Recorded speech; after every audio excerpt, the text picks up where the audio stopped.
What up, people? Coach V, New Breed Boxing. What's the best approach diet-wise for MMA fighters, boxers, combat sports in general? All gonna have the same approach. So basically, you want to think of yourself like a race car. You want to be as light as you possibly can with the biggest engine. So the first thing you're gonna want to do is you're gonna want to make sure you're in the right weight class because I see guys, whether they're just too lazy to get in their best shape or whether it's pro fighters, they get lured into situations where they want to fight at higher weight classes for bigger money. It's not good for you. It's not healthy. And it's just going to give you a bad experience overall, and it's not going to make being a boxer or a fighter in general sustainable because you can only take so much punishment, whether it's just from the blows you're taking or the dieting. And also keep in mind too, most deaths in the ring can definitely be attributed to dehydration and also people just fighting in the wrong weight class. So do yourself the first favor, get in the right weight class because combat sports are hard enough as it is. And the last thing you want to do is make it even more difficult by self-inflicting, bad decisions. So anyway, if you can see a doctor, first and foremost, try to get a full panel done on your blood work. That'll tell you where you're deficient. That'll also give you a good indication of which way to steer your diet as far as what actual specific food you eat.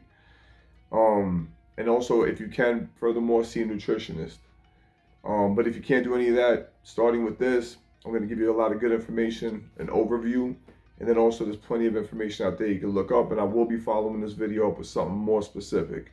But anyway, find out what your body fat percentage is. Most boxers are between like 6 to 12% body fat.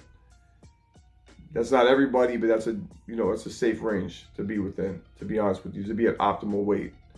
If you're like 25% body fat and you want to compete, do yourself the favor and stop, get in shape. I wouldn't even be sparring at that high of a body fat percentage because it's not good for your heart. It's not good for you're physically going to be exhausting yourself, and you're just not going to be able to keep your technique, and you're going to suffer. Your technique is going to suffer, and defensively you're going to be lacking. You're just going to get hit a lot. Period.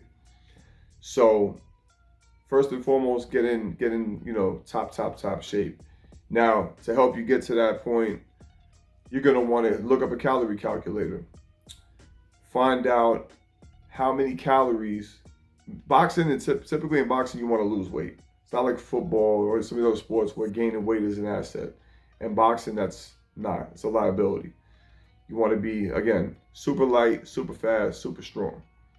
So use the calorie calculator. It's going to take your age, weight, height, activity ratio, maybe a couple other questions, and it'll basically tell you how many calories you need to be taking in daily to either maintain, gain, or lose weight. Again, in boxing, typically, you want to be losing weight.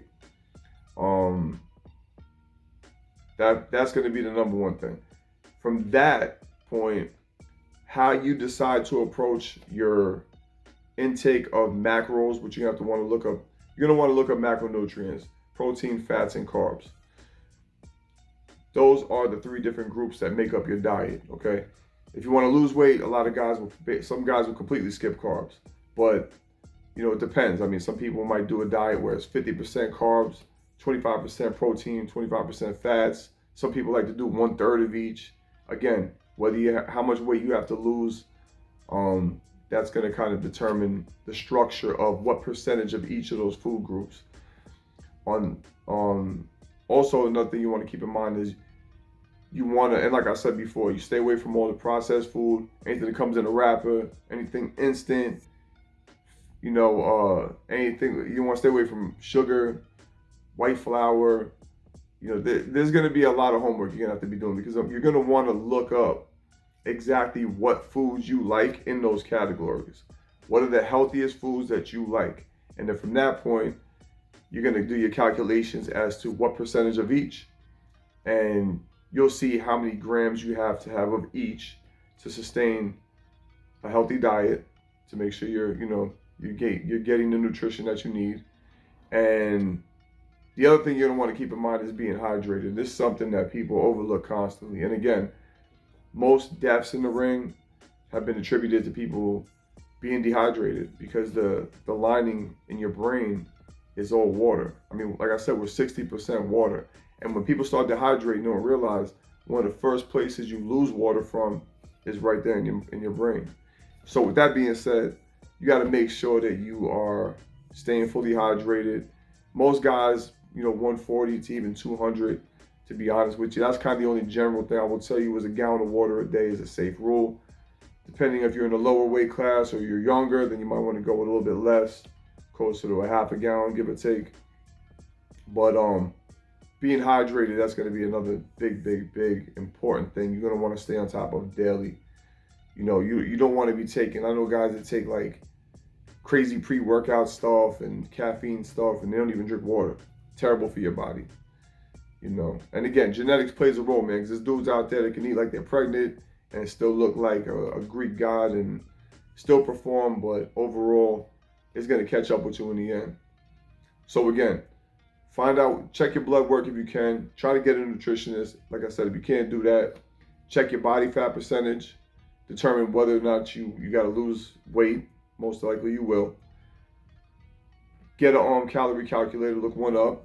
Start studying the macros and the foods in those categories that you like, and then start doing the math on. I mean, safely, most people say losing about 1 pound to 2 pounds a week is safe and realistic. When you hear guys doing these extreme diets, dropping 30 pounds in 5 days and all that, that is insanely unhealthy. Can it be done? Yes. Will it cost you your health? Absolutely. Will your performance suffer? Absolutely, 100%. So take your time with it. Don't rush the situation. Progress can be a slow process for some people, and it is what it is, man. Don't try to beat the clock. Get in the best shape you can get in so you can be on your A game. Hope you found this informative. If you did, like, subscribe, comment, hit that notification bell. Go check out my Instagram, coach.v_, and put your comments in the comment section if you got any questions about, any more questions about diet, or you can even DM me on my Instagram. And tell me if you know about your experiences in boxing or in MMA, if you fought in the wrong weight class, how it affected you. I'd love to hear. So anyway, till the next time, we up out of here.